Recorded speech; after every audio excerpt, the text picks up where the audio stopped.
welcome to Just a Minute.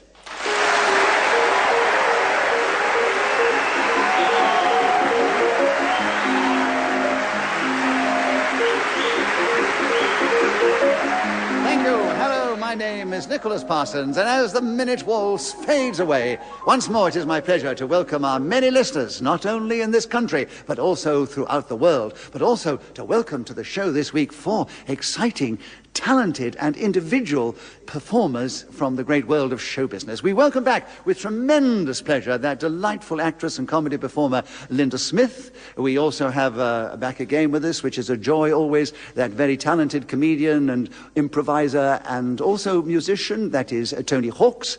We also have back again the lovely Chris Neill, the comedian as well. And we welcome for the first time to the show a musician, singer and a comedy performer. And it's lovely to have with us Bill Bailey. Would you please welcome all 4 of them? And as usual, I am going to ask them to speak on a subject, and they will try and do that for just a minute if they can, without hesitation, repetition or deviation. And beside me sits Claire Bartlett, who will help me keep the score, and she'll blow a whistle when the 60 seconds are up. And this particular edition of Just a Minute is coming from the Maltings Concert Hall in Snape, near Saxmundham and near Aldborough, in the lovely county of Suffolk. And we have a really hyped-up Suffolk audience in front of us here.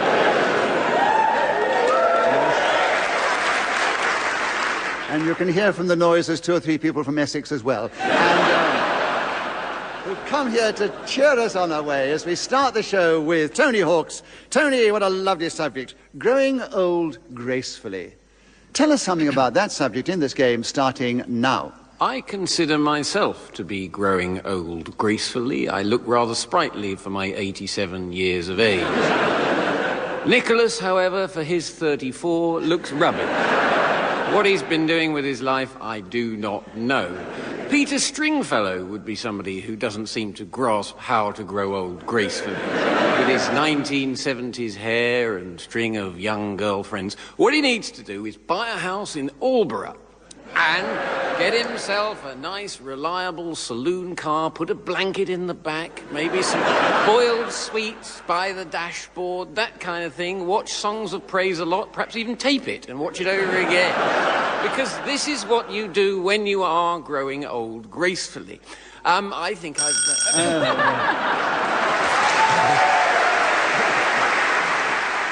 So, Chris Neill, you challenged? Hesitation, There was an which we call hesitation, yes. And, Tony, you went for 48 seconds there. Well done. And, of course, the irony of this show, he goes for 48 seconds, he'll probably finish up with no points at all. Chris has got in with 12 seconds to go. He gets a point for a correct challenge. He takes over the subject of growing old gracefully, starting now. As I look out on this lovely audience here at the Maltings Concert Hall in Snape... Bill Bailey challenge. No, you're not doing that. So, Bill, what They're not that lovely. I can see the lights up on them. They are lit, but I've already told them when I came up before the show how lovely they were, actually. So, really? yes, so I think they feel lovely, even if they're not. But, Bill, it was good to hear from you, and as the audience reacted so well to your comment, we'll give you a bonus point. For that, but of course Chris was interrupted. It was an incorrect challenge. He gets a point for an incorrect challenge. Thank you very much. Keeps the subject. 8 seconds available. Started now. They are growing old gracefully indeed, although I noticed there's some people about 4 rows from the back whose hair, I suspect, wasn't that colour last week.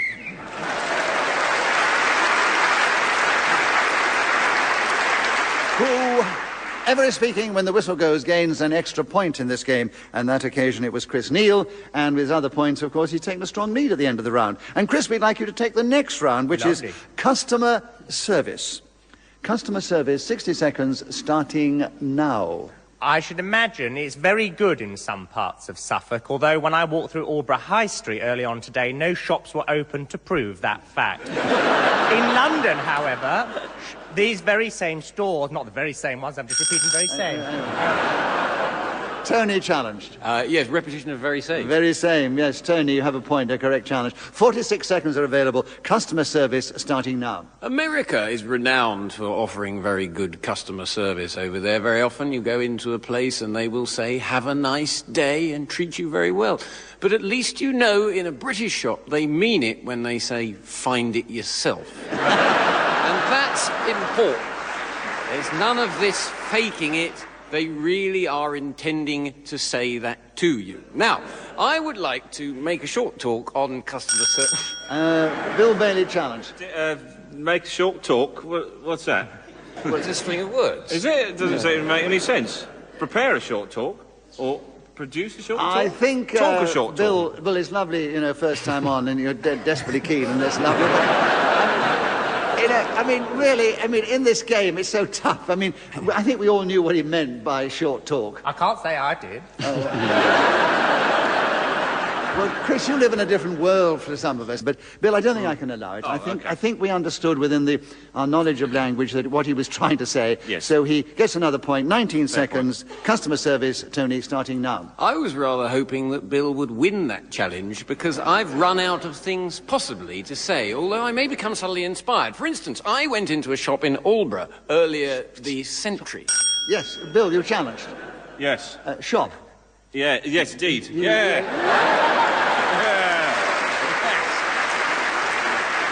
Repetition of shop. You picked that one up very rapidly, but I'm delighted about that. Yes. So you haven't played the game before, so you've got in, yes, repetition of shop, and there are 7 seconds on customer service. 7 seconds? Yes, with you, Bill, starting now. My idea of customer service is a nice cup of tea when you buy a car, or a donut, for example. So Bill Bailey was then speaking as the whistle went, gained an extra point for doing so, and with the other point he gained earlier, he's now equal with Chris Neill, and Tony Hawks is one behind them, Melinda hasn't got anything yet. Bill Bailey, will you take the next round? Yes. The subject here is insects. Will you tell us something about insects in this game, starting now? Well, hold on. Bill, I have to explain to you, particularly and also for the sake of the listeners, you don't have to react to the audience and play to them with facial expressions before you start. When does it actually start? When you say now? I say now. But you didn't say now. I did say now, and you played to the audience. Well, they were laughing. I hadn't said anything. They were laughing. I know they were laughing. They're a very responsive audience, and this is a strange game where you have to ride your laughs. You have to go through them. Right, okay. Yes. All right, can we do it again then? So I won't ride the laughs. Don't laugh, all right? Chris, you Just stomp. challenge. I think, to be fair to the first-time player of the game, we'll start that one again and say the subject is insects. Insects are... No, wait a minute. You wait for the all-important now. Right. So, Now. I haven't said it yet. Bill, the subject is insects. 60 seconds starting now. According... What? Linda, you challenge. Hesitation. No, of course not. Another point to Bill Bailey, and he's been interrupted, and you have 59.5 seconds. Insects, Bill, starting now. According to top scientists, there are literally millions of insects throughout every corner of the world. England, France, Italy, Portugal. Tony, you challenged. They're not in corners. Yes, they are. Corners? No, insects said, are in corners of the world in England and France. I withdraw my challenge. So Bill Bailey, our first-time player of the game, is running away with it at the moment. He's got another point. He's still got the subject. 51 seconds. Insects starting now. There are many different kinds of insects. For example, the builder wasp. So called because it starts... Linda challenged. Thought they're a bit of an There was a bit of a hesitation there. What, in builder? You have to say in builder. That is a bit pedantic, surely. Well, they do get a bit pedantic on occasions, and you've had a bit of generosity from them up till now. So we take it away now, Bill, and say, yes, hesitation, you've got it, Linda. 46 seconds, insects starting now. Insects are the gardener's friend. I have trained a little troop of daddy longlegs to turn off the radio when the archers come on. Bill challenged. You said in turn. It wasn't a sufficient hesitation to be penalised for okay. it. So she has an incorrect challenge. She still has insects at 39 seconds starting now. However, their weedy girl arms aren't very strong, so I sometimes hear a little bit of said programme, which means I know a bit of the plot. Blimey, that Elizabeth Archer's a grasping cow. Chris's challenge. Repetition of bit. Yes, there was. Yes, well, you did say. I didn't notice that. Yeah, I was listening. You weren't. You did say it before. So, Yeah. Chris, another point to you, and you have the subject of insects. 31 seconds starting now. Come the summer, I love insects. I fling open the window and say, enter my buzzing little friends into my home. A light where you feel free on the sofa, on the... Tony, you challenge first. 21 seconds. Tell us something about insects, Tony, starting now. A lot of people find themselves in sex. Religious sex, in fact. There was one, the cult of the solar temple. I remember everyone that went to this meeting was killed, and they never found out whether it was mass murder or suicide, but I remember thinking to myself... Bill challenge. Repetition, remember? That's right, he did. Well, listen, Bill.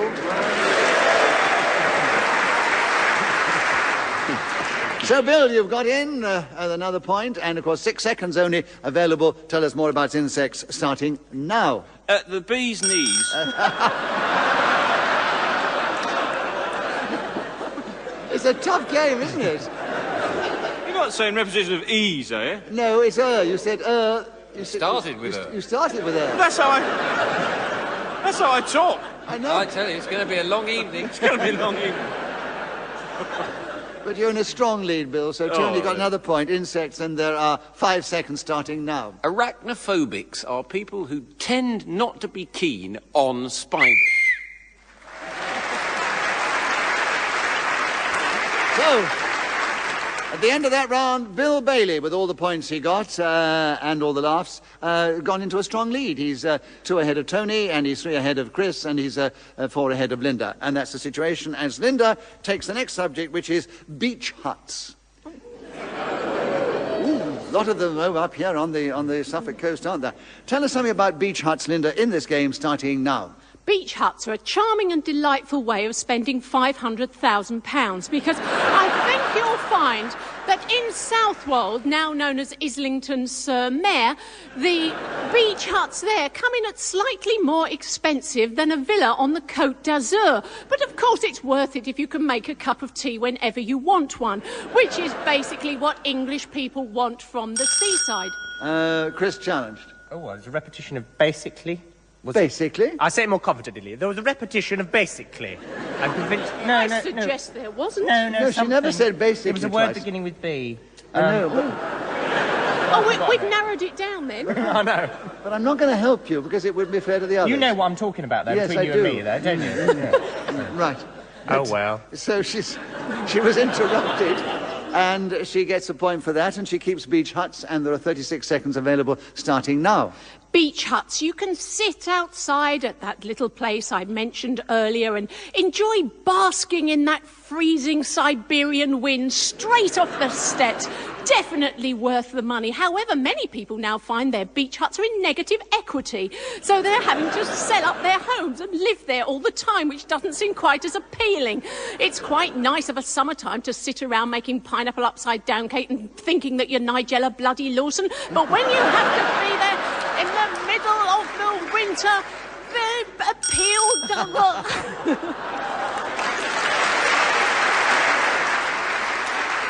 Chris, you got in, and there's only 2 seconds left. Well, there was a sort of hesitationy stumble thing. Yeah, I know, but you know, correct challenge. But 2 seconds to go on beach huts starting now. Are some of my finest places I could possibly visit of a summertime.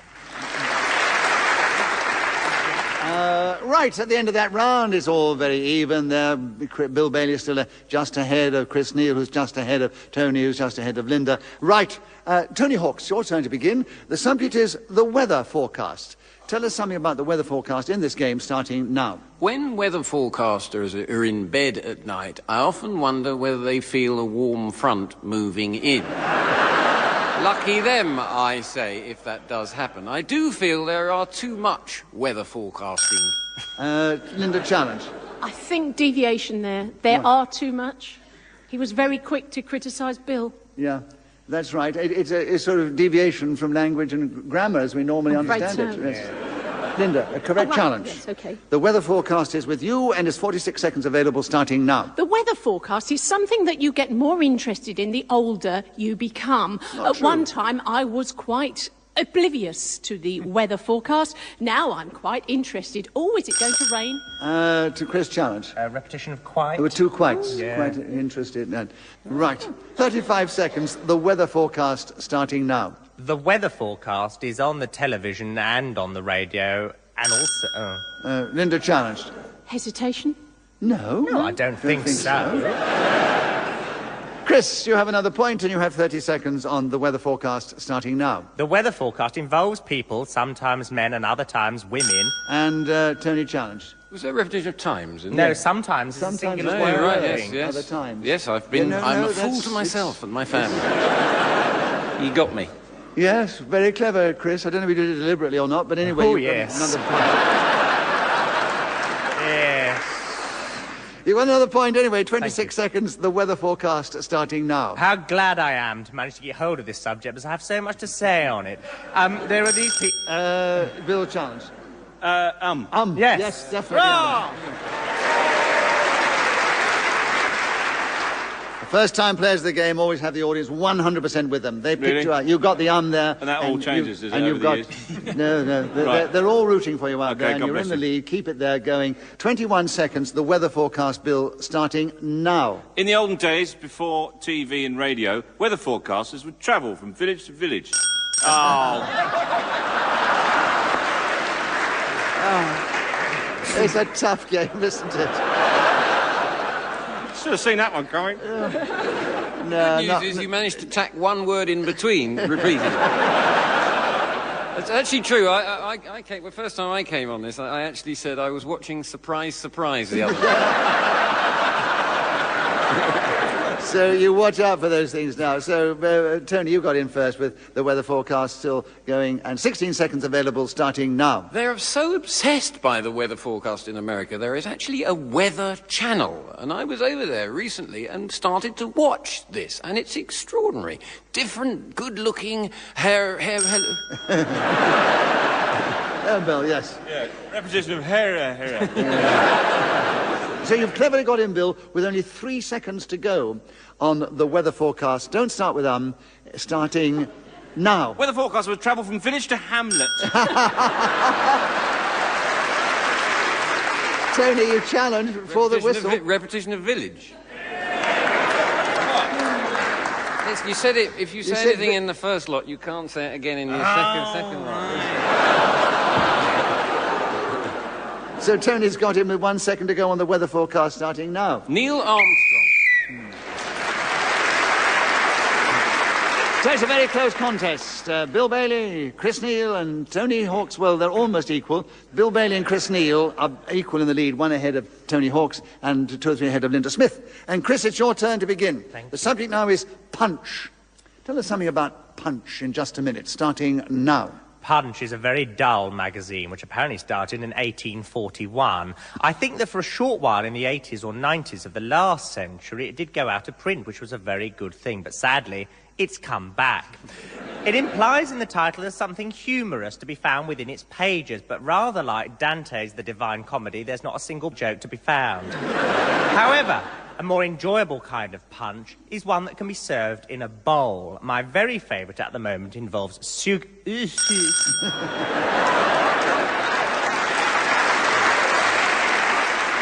Linda, you challenged. There's the invention of the word soup.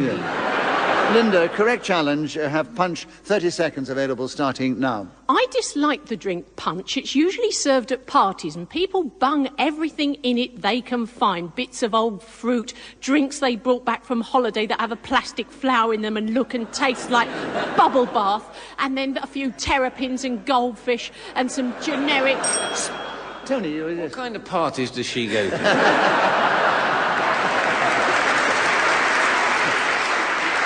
Yes, Well, I the idea of noticed this lot goldfish, seemed to right. find it quite normal. Tony, have you got a challenge within the rules of just a minute? I haven't thought of one yet. No, you haven't thought of one yet. Well, what actually happened was you interrupted Linda, so she gets a point for that. You got a lovely reaction from the audience, so I'll give you a bonus point. Linda, you got 12 seconds. The subject is Punch, starting now. Punch does have the advantage of getting you really out of it very quickly, so you have no idea where you are, rather like driving in East Anglia, actually. I always think a bowl of punch can break the ice at the scene of an accident.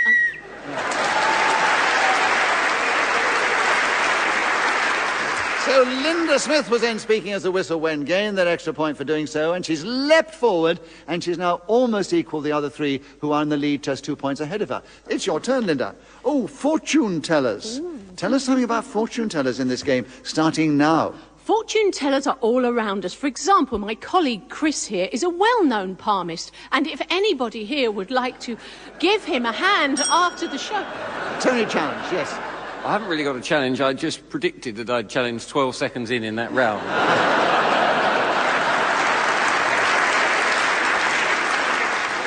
Oh, I don't know whether to give a bonus on that or not. Anyway, oh, yes. Give him a bonus for that. But you were interrupted, Linda, so you get a point for that. Fortune tellers are still with you. 51 seconds available, starting now. I would love to see a fortune teller's edition of The Weakest Link. Anne would say something like, Gypsy Rose Lee, when was the Panama Canal built? And they'd say, I don't know, Anne, but I predict that tomorrow you'll have some more Botox and continue to look like a frozen chicken in a ginger wig. So that would be very enticing. Fortune tellers very rarely tell you anything you don't know, like they'll say something like... Chris challenge. Has there been a repetition of Tell? Yes. They did. Well done, Chris. You got in there with... Thank you very much.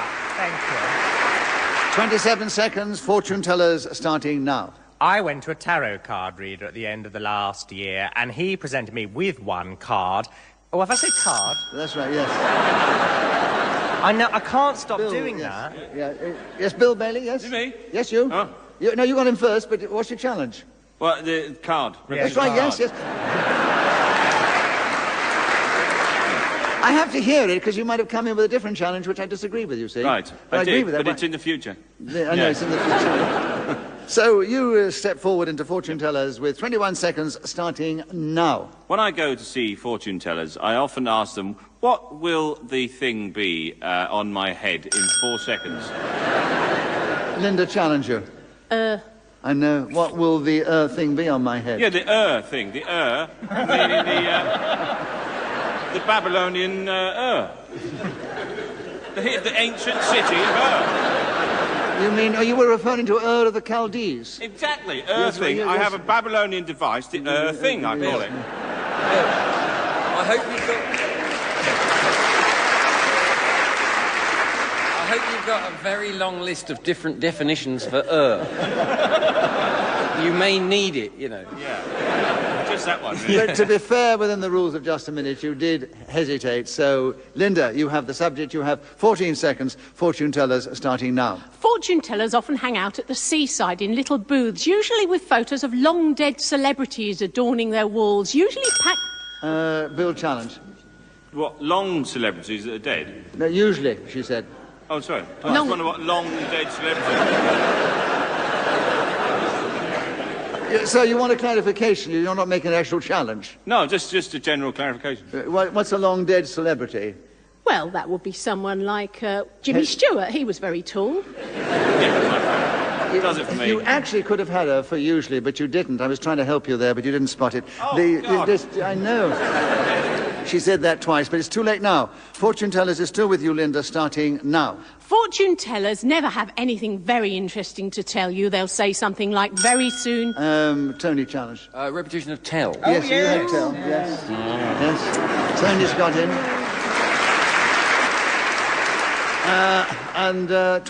You got him with 2 seconds to go, Tony, on fortune tellers, starting now. I have a crystal ball which makes train journeys. Right. So, we're moving into the last round. Let me tell you that Tony Hawks is now just in the lead, and the other three, Chris, Neill, Bill Bailey and Linda Smith, are equal in second place. He's only 3.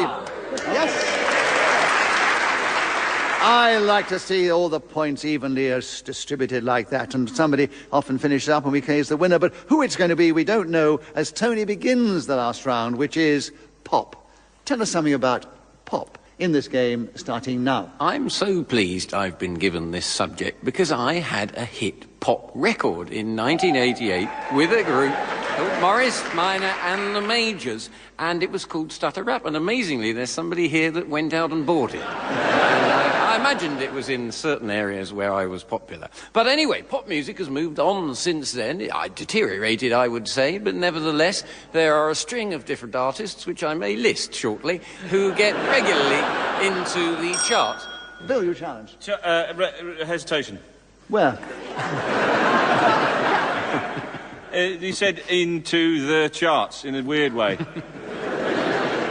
Did the audience? I was speaking rather quietly, I missed it. The audience is the final judge. I'm sorry, Bill. I love your keenness, but we've got to be fair within the rules adjustment. 31 seconds, Tony, still on pop, starting now. When I was at school, we'd go... Chris, challenge. There's a repetition of when. Yes, Chris. Yes. Fussy. Yes, when you were younger and you made this pop record. I may well have repeated it. Yes, that's right. So, Chris, that's a great challenge. 29 seconds, pop, starting now. We all know that Benjamin Britten and Peter Pears moved to Aldborough for the Chris, they didn't move here to throw up. Really, No. it's embarrassing. But, Linda, you challenge on what purpose? What was your challenge?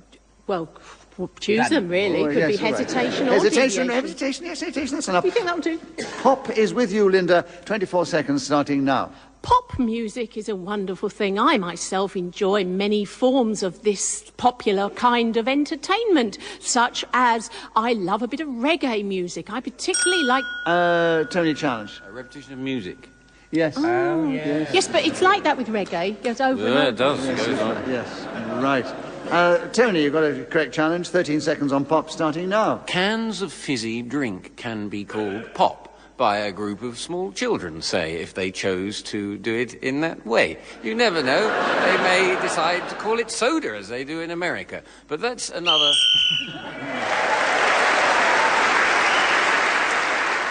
So, Tony Hawks then speaking when the whistle went. I'm sorry we didn't hear from you, Bill Bailey, on that subject, because you could have told us all about your time on the Buzzcocks, couldn't you? Yes, pop. I was going down the Weasel Road, but, you know... The Weasel Road? It's what the Weasel went when all the treacle rice business, isn't it? Oh, that's right, yes. I know what you're talking about, but I'm sure it's right. So I said that was be the last round, and afraid it is. Well, a very fair situation in the sense that Chris Neill, Bill Bailey and Linda Smith all finished up still equal in second place. But a few points ahead of them was Tony Hawk, so we say, Tony, you are the winner this week. Thank you very much indeed. Thank you. It only remains for me to say thank you to these four delightful players of the game, Bill Bailey, Tony Hawks, Linda Smith and Chris Neill. I also thank Claire Bartley for helping me keep the score and blowing her whistle for me so delicately. We also thank our producer, which is Claire Jones. We are indebted to Ian Messiter, who created this game, and we're very grateful to this lovely audience here in the Maltings at Snape, who've cheered us on our way magnificently. From our audience, from me, Nicholas Parsons, from our panel, thank you for tuning in, and be with us the next time we play Just a Minute.